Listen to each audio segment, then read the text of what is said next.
Pant কাট সালোয়ারে পায়ের মুহুরিতে design করেছি। তো আপনারা চাইলে হাতায়ও করতে পারবেন। তো এখানে 2.5 ইঞ্চি পরিমাণ আমাদেরকে স্কোয়ারভাবে অনেকগুলো কাপড় কাটিং করে নিতে হবে।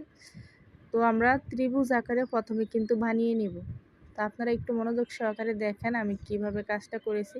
যারা একবার ভিডিও দেখলে শিখতে পারেন না, আপনারা অবশ্যই 3 থেকে 4 বার প্লে করবেন। প্রয়োজনে ভিডিওটা শেয়ার দিয়ে রাখবেন, তাহলে পরবর্তীতে সহজে দেখতে পারবেন। পায়ের মুহুরির মাপ অনুযায়ী আমাদেরকে বানিয়ে নিতে হবে ডিজাইনগুলো। এক টুকরো কালো কাপড় স্টেপভাবে আমাদেরকে কাটিং করতে হবে। তো এখানে ডবল ভাঁজ দিয়ে নিতে হবে কালো কাপড়টিকে। তো ডিজাইনের উপরে আমরা এভাবে বসিয়ে আমরা যতটুকু পাইপিং বের করব অতটুকু ধরে আমরা সেলাই বসিয়ে দেব।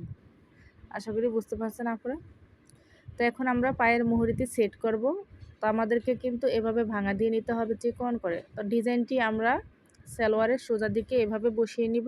কালো পাইপিনের কাপড়টা আমাদের নিচের দিকে রাখতে হবে এবং বাকি কাপড়টুকু আমরা ওই সেলাইয়ের উপরে কিন্তু সেলাই দিয়ে বসিয়ে দেব। একটা লাইক কমেন্ট করে আপনাদের মতামত জানিয়ে দিবেন আপুরা, আর অবশ্যই এই ভিডিওটা শেয়ার দিয়ে রাখবেন। যারা ফেসবুক পেজে এখনও ফলো দেননি আপুরা অবশ্যই পেজটি ফলো দিয়ে রাখবেন আরও ভিডিও দেখতে।